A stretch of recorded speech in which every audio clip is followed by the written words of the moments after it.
Ya, oke. Assalamualaikum warahmatullahi wabarakatuh. Ya, bagaimana kabarnya teman-teman?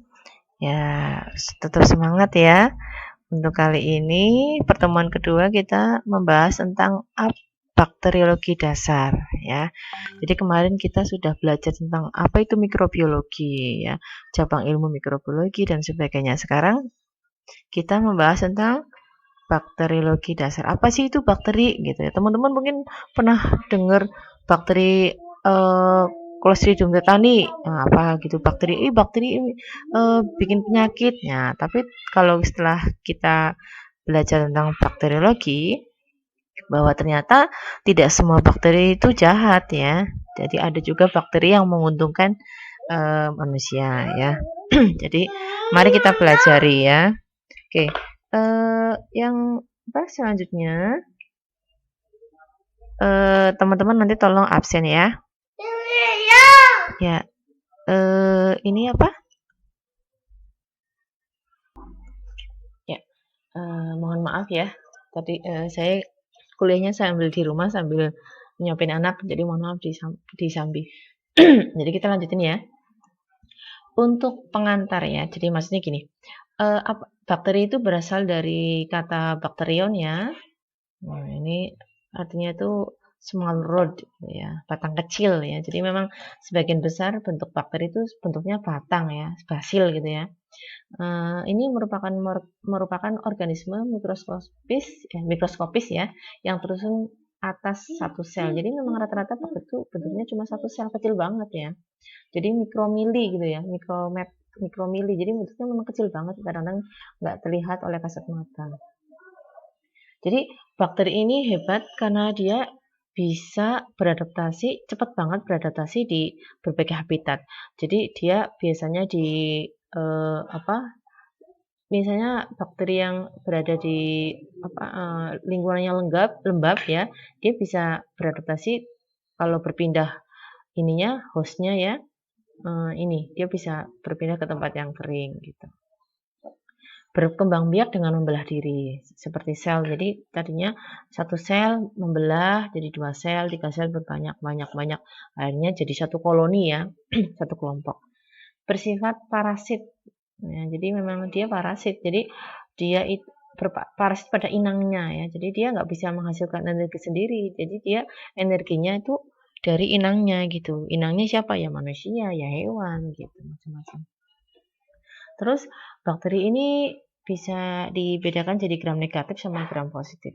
Kalau gram positif itu kalau dikasih tinta, jadi di penampakan di mikroskop itu dia dinding selnya akan berubah jadi warna merah. Kalau gram negatif begitu dia dikasih tinta ya, di penampakan di mikroskopnya ada berubah jadi warna biru. Nah, jadi ini apa yang tadi saya bilang ya. Jadi bakteri itu memiliki nilai ekonomi juga ya.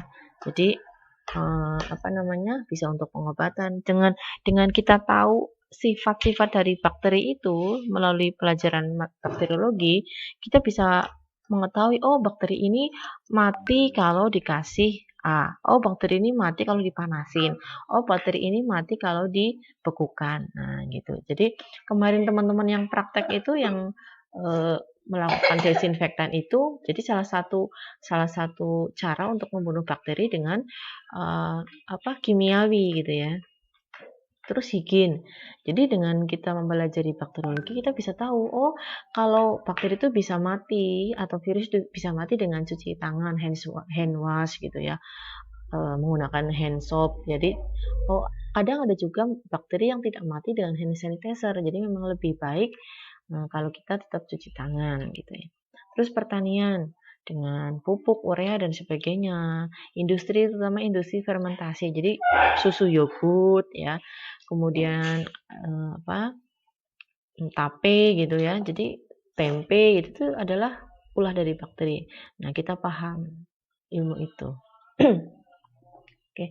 Kemudian macam-macam bakteriologi itu ada macam-macam ya. Ini ada 1, 2, 3, 4, 5. Nah, nanti kita pelajari satu persatu. Oke.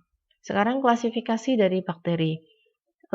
Jadi kalau kita belajar biologi waktu SMP, SMA ya, teman-teman pasti paham bahwa makhluk hidup itu ada flora dan fauna ya, secara garis besarnya ya. Flora itu tumbuhan, fauna itu hewan. Nah, masing-masing dua ini digolongkan lagi lebih kecil, ada filum, kelas, ordo, family, genus, spesies. Nah, masih ingat ya pelajaran itu?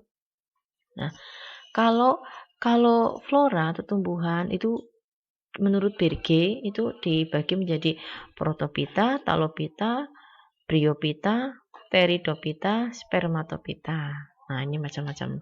Nah, sekarang kita bakteri. Bakteri itu filum ya, termasuk filum protopita. Nah, filum protopita. Jadi di luar ini ya. Jadi dia termasuk makhluk hidup tapi nggak di luar ini gitu ya.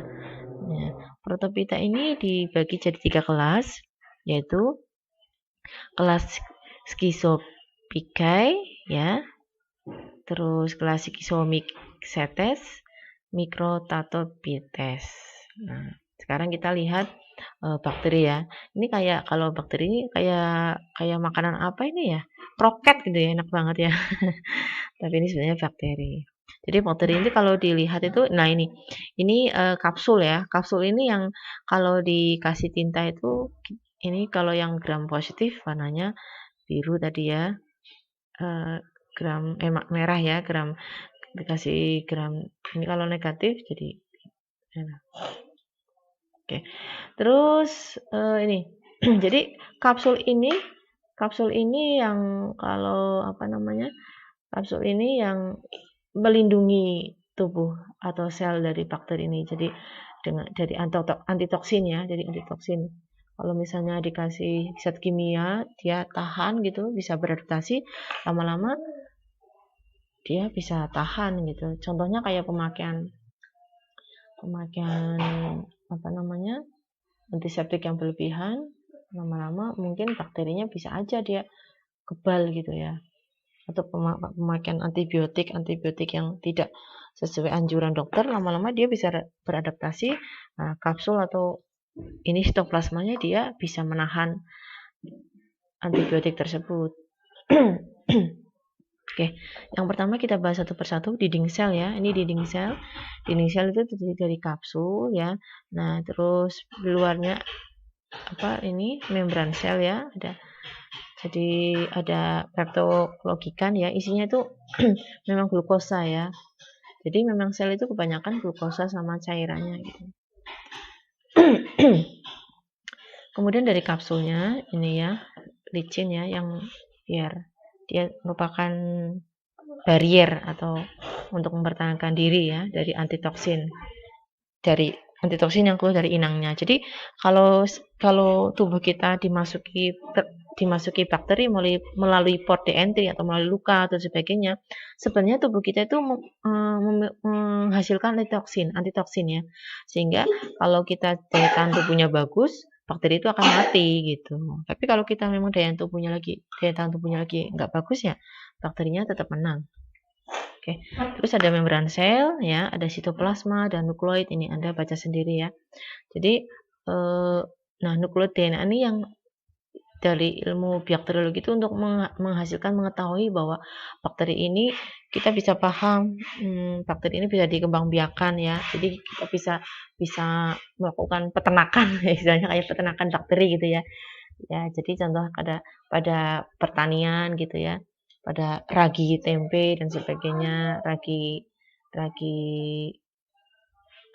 tape gitu ya. Jadi dengan zat-zat itu bisa memperbanyak bakteri ini. Ya.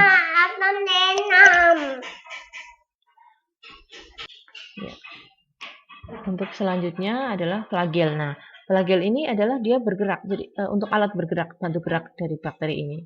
Kemudian ribosom. Ribosom ini titik-titik di sini ya untuk dia sini protein. Jadi RNA sebagai tempat sintesis protein. Jadi untuk makannya dia itu ada protein masuk dari inangnya, dari tubuh manusianya, disintesis ya, jadi energinya dia gitu ya. Kemudian ada protoplasma. Ya, kita lanjutin untuk protoplasma. Jadi protoplasma itu adalah bagian dari sel ya. Jadi sel paling kecil, sel di dalam sel paling kecil, bagian paling kecil dari bakteri yaitu ya di dalam membran sel ya. Nah, jadi di dinding-dindingnya ya, itu disusun oleh agen nukleat ya.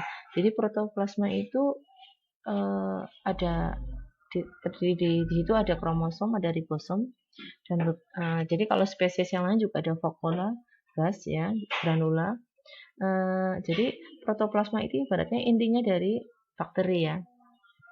Intinya dari bakteri. Jadi di situ eh, kromosomnya ketahuan. Jadi kalau untuk mengetahui sifat-sifat dari bakteri itu bisa dilihat dari protoplasmanya. Kemudian ada mesosom. Mesosom ini berada di membran sel ya. Jadi tapi dia menonjol ke arah sitoplasma. Sitoplasma itu kan tadi yang berisi cairan tadi nih ya. Kalau Anda lihat nih ya. Nah, jadi sitoplasma itu kan di sini ya. Sitoplasma di sini. Nah, kemudian membran sel ini di apa namanya? Di dalam ini ya, di dinding-dindingnya ini. Nah, kemudian di setiap dinding itu ada mesosom gitu ya, mesosom. Nah, tonjolan-tonjolannya itu menjorok ke arah sitoplasma. Nah, apa sih fungsinya mesosom ini? Mesosom ini sebagai penghasil energi. Jadi sebenarnya dapurnya ya, dapur dari bakteri. Jadi dia proses metabolisme energinya dia biar dia bisa hidup dan sebagainya bisa bergerak itu di mesosom. Gitu. Oke. Terus bentuk-bentuk bakteri. Bentuk bakteri itu kecil banget ya. Jadi 0,4 sampai 0,4 sampai 2 ya, mikrometer ya, kecil banget ya, mikro gitu ya. Nah, bentuknya itu ada kokus bulat ya, kemudian ada basil, ada spiral. Nah, jadi kayak uliran gitu ya, spiral. Oke, terus bentuk yang sekarang yang kokus. Jadi kalau satu kokus kayak koma gitu ya, kokus itu kayak koma nih. Jadi eh, apa? Ini kalau digambar kan kelihatan kayak lingkaran ya, tapi kalau di mikroskop itu kayak koma gitu ya. Jadi kalau satu koma itu monokokus, diplokokus itu kayak diplokokus itu dua ya, diplo kembar. Jadi kayak biji kopi gitu ya. Ini rata-rata ini bentuk GO ya, penyakit GO, gonore itu disebabkan oleh diplokokus ini. Ya. Kemudian ada staphylococcus. Jadi koma banyak banget sampai jadi lingkaran kayak anggur gitu ya, namanya staphylococcus. Ada streptococcus ya, jadi karena berjejer-jejer bergandengan ya. Ada sarkina ini empat ya bergelombol ya.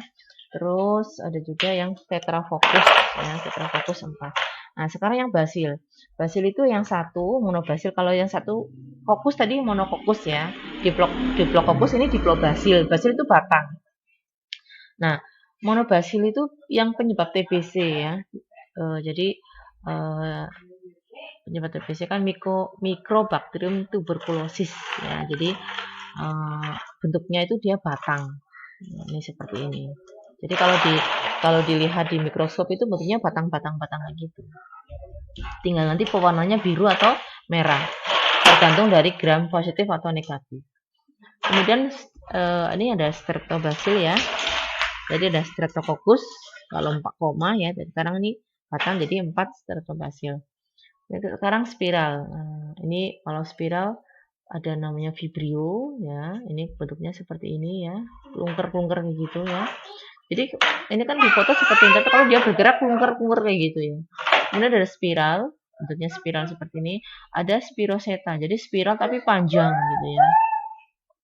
Nah, ini Anda bisa lihat gambarnya ya. Jadi ini yang kokus, ini yang basil, ini yang bentuk-bentuk yang lain.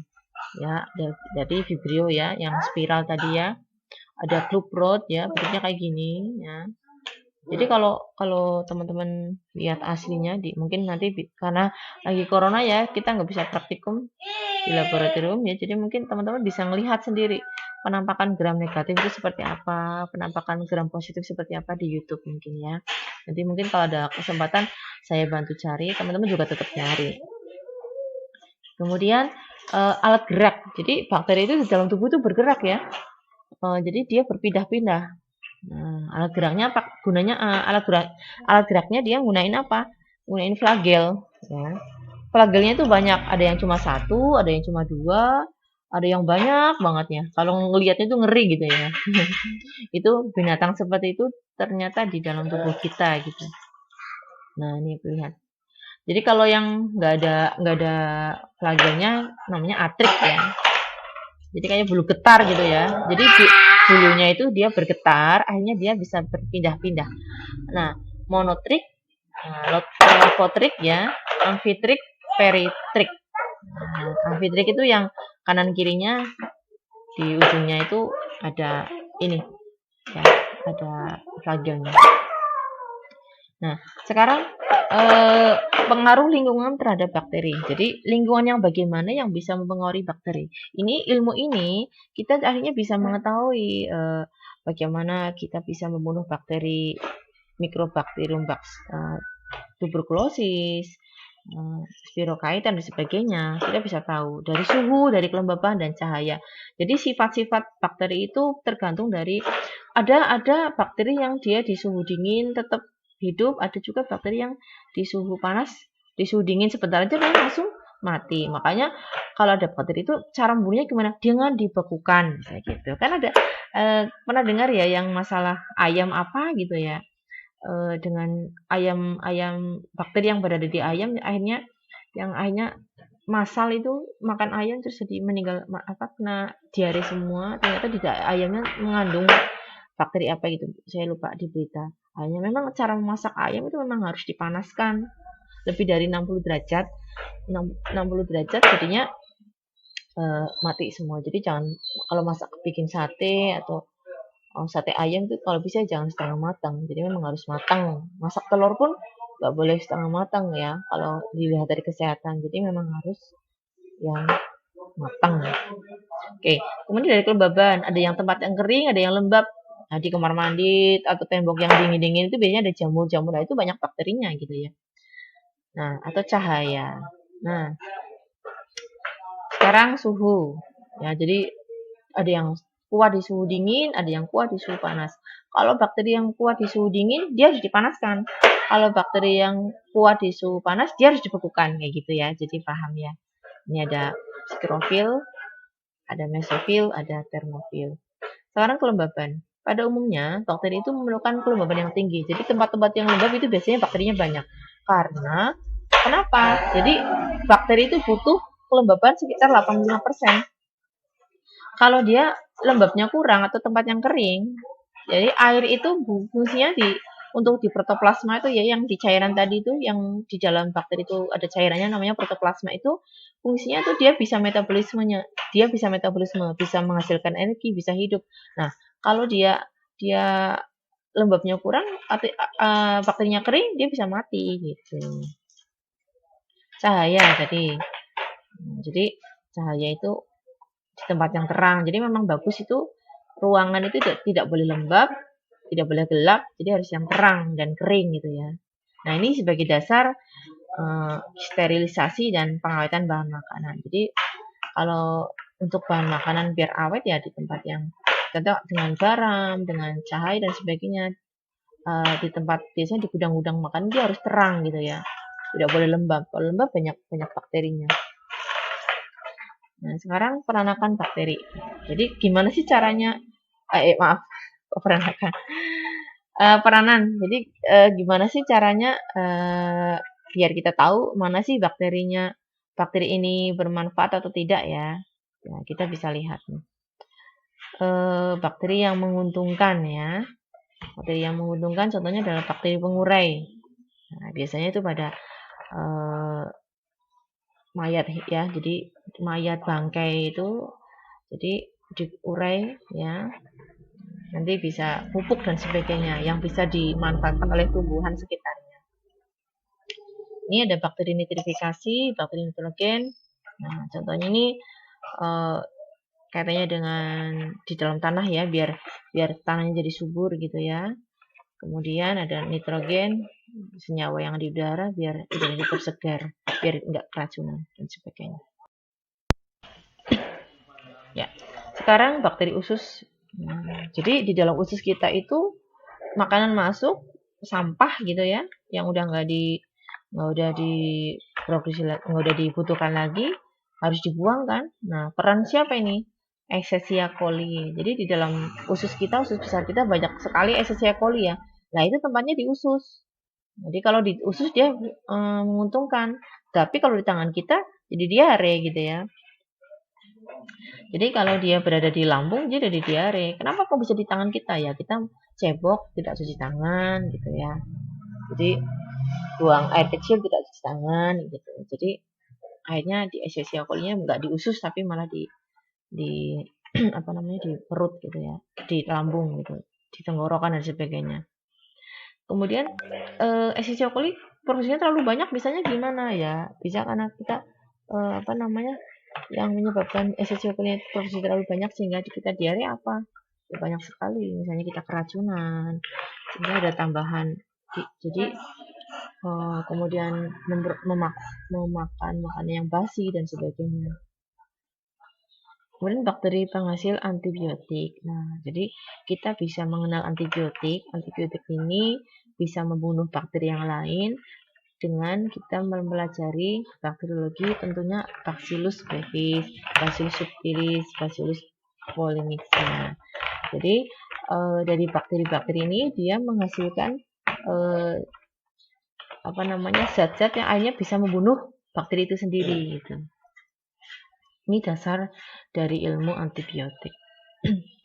Nah, inilah mungkin ini ya sebentar. Ini mungkinlah yang menyebabkan jadi karena itu antibiotik itu produksinya berasal dari tubuh bakteri itu sendiri, makanya kalau kita penggunaan antibiotik ini tidak sesuai, bakteri akan bisa beradaptasi.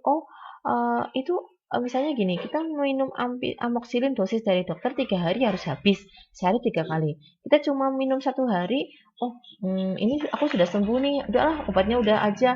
Akhirnya apa? Begitu kita sakit lagi, kita kasih antibiotik yang sama, yang amoxicillin tadi, akhirnya bakteri itu yang tadinya dikira karena kita sudah sembuh, dikira kita bakteri udah mati, padahal dia masih hidup gitu ya, masih banyak, cuma dia demen.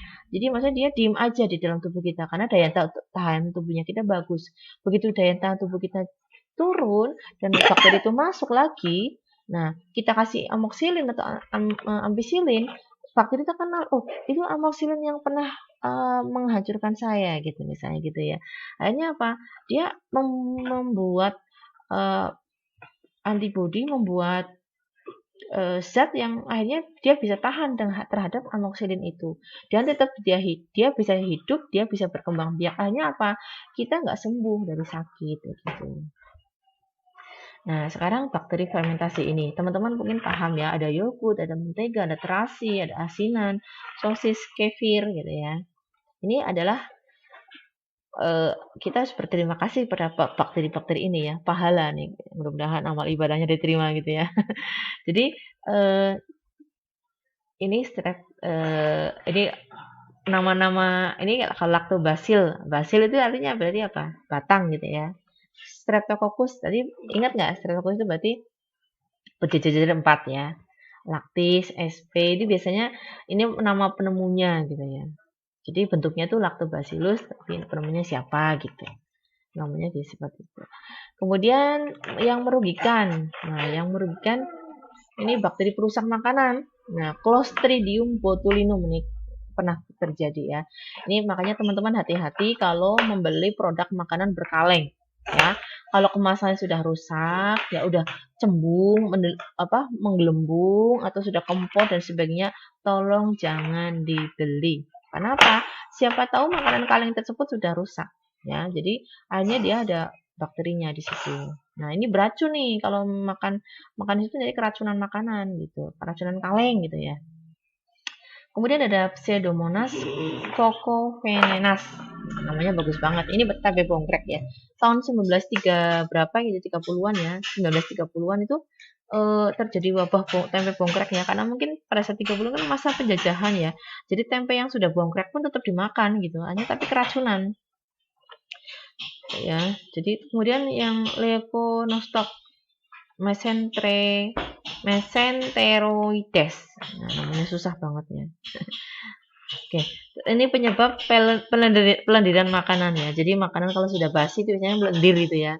kecap gitu ya. Nah, itu contoh makanan yang pas jajanan pasar kalau udah dibiarkan di meja makan gitu ya. Udah sampai sore kan berlendir itu ya. Nah, itu kan basi gitu ya.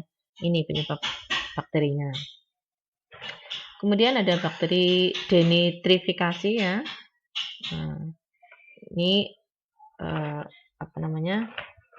Yang berada di luar ya, di udara gitu ya. Yang bakteri yang ada di udara dia mereduksi nitrit yang menjadi amoniak ya. Akibatnya bisa dimanfaatkan oleh tumbuhan. Sekarang bakteri heterotrof yang bersifat parasit. Nah, ini bakteri-bakteri yang menyebabkan kita jadi sakit nih. Penyakit kolera, vibrio. Jadi bentuknya tadi vibrio ya. Vibrio itu tergolong golongan bentuknya itu yang spiral ya, vibrio yang kayak koma tapi bergerigi gitu ya. Anda bisa lihat di slide sebelumnya. Ada Treponema pallidum ya, menyebabkan sifilis. Ini penyakit kelamin. Salmonella typhosa ini teman-teman paham penyakit tipes, ini bakteri ya juga ya. Pasteurella pestis ini penyebab pes atau sampar. Bakteri ini terhadap di pipis tikus ya, kotoran tikus. Kemudian Neisseria gonorrhoeae atau GO ya, ini kencing nanah. Ini pada penyakit kelamin hampir sama dengan sifilis ya. Ini bakteri itu terdapat di alat kelamin laki-laki atau perempuan. Kemudian ada Mycobacterium tuberculosa lah, ini basil ini ya. Ini bentuknya batang, penyebab TBC.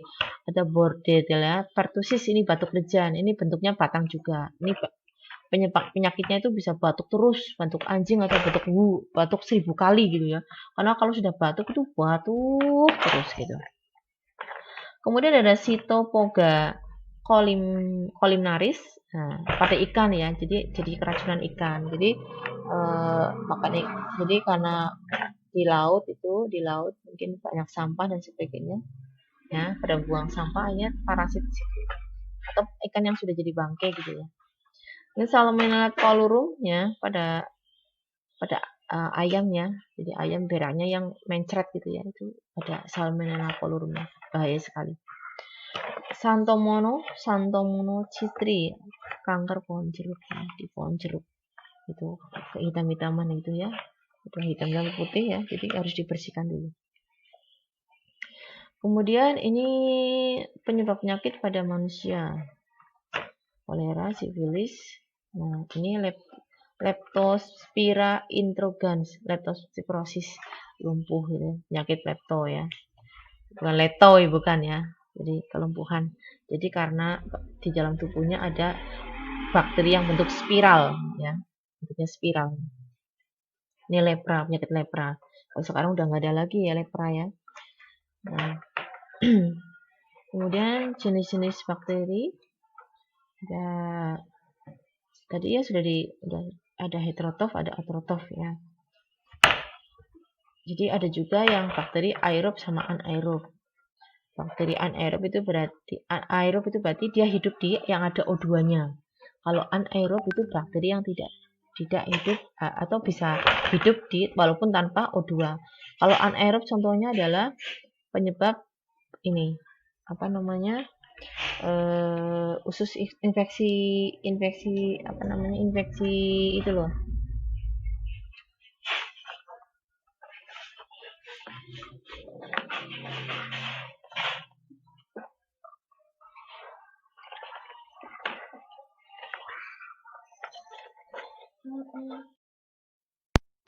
Kita lanjut ke bakteriofag.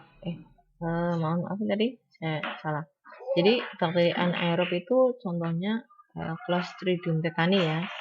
Jadi bakteri yang berada di tali pusat bayi baru lahir. Ya, jadi anaerob. Jadi di tali pusat itu kan nggak ada O2-nya, makanya dia bisa hidup. Nah, akibatnya jadi kejang-kejang gitu. Bakteriofag ini dia virus ya, tapi virus yang membunuh bakteri. Jadi memang Allah itu ini biasanya kalau Allah menciptakan sesuatunya pasti ada pembunuhnya gitu ya. Jadi bakteri pun sepertinya kayak gitu ya, kayaknya berbahaya banget, tapi dia juga ada virus yang bisa membunuhnya. Namanya bakteriofag. Nah, bakteriofag itu bentuknya seperti T ya. Jadi ada kepalanya, terus ada ekornya gitu ya. Dia cara berkembang biak atau bereplikasi atau memperbanyak diri itu dia masuk ke dalam tubuh bakterinya gitu. Jadinya caranya nanti ya nanti caranya kita lihat ya. Apa namanya? Macam-macam bentuknya, ada fak T2, T3, dan seterusnya ya. Ini mungkin cirinya berdasarkan dari warnanya atau gimana gitu ya. Kemudian apa namanya? Ini bisa dicek dengan serologi ya. Serologi itu untuk mengetahui, serologi itu satu metode untuk sebentar.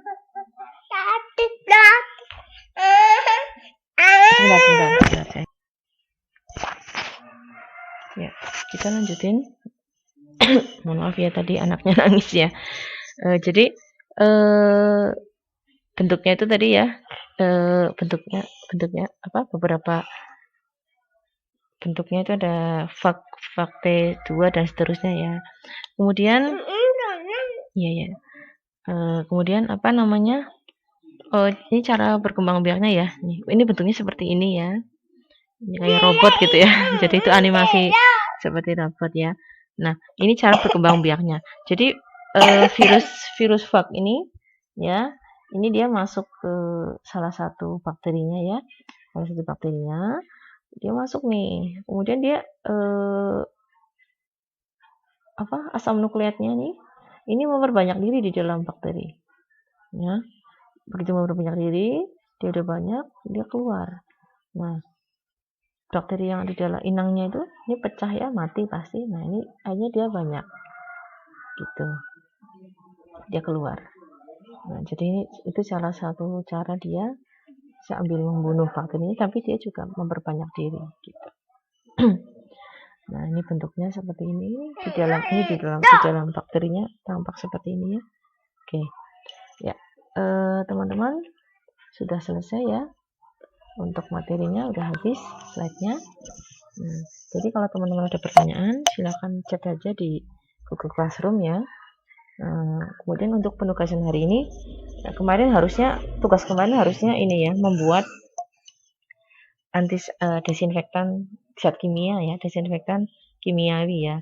Jadi teman-teman nanti bikin cairan yang kemarin buat ngerendam sendoknya. Jadi kemarin kan tugasnya 2 ya. Jadi bikin cairannya, habis itu ngerendamnya. Jadi kemarin ya untuk cara membuat cairannya kan tidak step by stepnya tidak difotokan ya. Jadi teman-teman hari ini tetap membuat step by step ya, jangan backlink. Step kemudian 1 bagian ditambah dengan 9 bagian. Silakan tugasnya sama seperti kemarin, tapi bentuknya pakai Word ya. Jadi nanti biar di sistem di Google Classroom itu bisa terbaca gitu. Ya, demikian. Terima kasih. Mohon maaf bila ada kesalahan. Mudah-mudahan apa yang saya sampaikan Anda bisa paham semua ya. Terima kasih. Wassalamualaikum warahmatullahi wabarakatuh. Tetap berkaya, tetap fokus. Terima kasih.